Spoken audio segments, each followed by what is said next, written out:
Hello everyone, welcome to my homemade kitchen. তো আজকে দেখো আমি বাড়ির কাছেই একটা মাঠে চলে গেছিলাম কলার মোচা খাবো, সেই জন্য মোচা খুঁজতে। তো গিয়েই চোখে পড়লো সুন্দর সুন্দর অনেক পরিমাণে কলা হয়েছে, বেশিরভাগই কাঁঠালি কলা।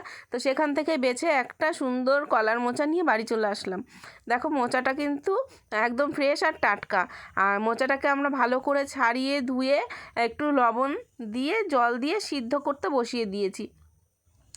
দেখো মোচাটা একদমই কষ নেই, এত ফ্রেশ আর টাটকা। আর নিয়েছিলাম আলু ছোট ছোট করে কেটে, তার সাথে নিয়েছিলাম চিংড়ি মাছ, আর নিয়েছিলাম একটু আদা গ্রেট করে, আর জিরের গুঁড়ো, ধনের গুঁড়ো, লঙ্কা, হলুদ আর লবণ পরিমাণ মতো দিয়ে দিলাম। তেল, মোচাগুলো কিন্তু সিদ্ধ করে আমি জল ঝরতে রেখে দিয়েছি, আর তেলের মধ্যে দিয়ে দেব চিংড়ি মাছগুলো ভাজা হওয়ার জন্য। বেশ খানিকক্ষণ উল্টে পাল্টে একটু সামান্য লবণ দিয়ে চিংড়ি মাছগুলো ভেজে তুলে নেব।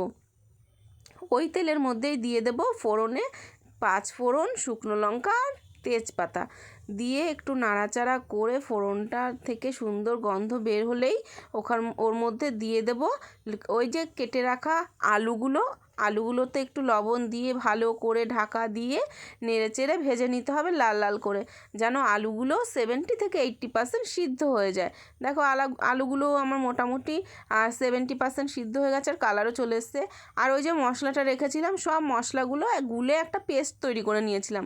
ওই পেস্টটা দিয়ে এখন মশলাটা দিয়ে ভালো করে ভেজে নিতে হবে যতক্ষণ কাঁচা গন্ধ না চলে যায়। কাঁচা গন্ধ চলে গেলে মশলা কষিয়ে একদম তেল ছেড়ে দিলেই ওর মধ্যে অ্যাড করে দেব আমরা ওই যে সামান্য পরিমাণে চিনি, টেস্টটাকে ব্যালেন্স করার জন্য চিনিটা একটু নাড়াচাড়া করে গলে গেলেই দিয়ে দেবো ভেজে রাখা চিংড়ি মাছগুলো দিয়ে ভালো করে নাড়াচাড়া করে কিছুক্ষণ ভেজে নিয়ে দিয়ে দেবো এর মধ্যে সিদ্ধ করে জল ঝরিয়ে রাখা ওই যে মোচাগুলো। মোচার ফুল অনেকে অনেক নামেই ডাকে, তবে আমরা মোচাই ডাকি।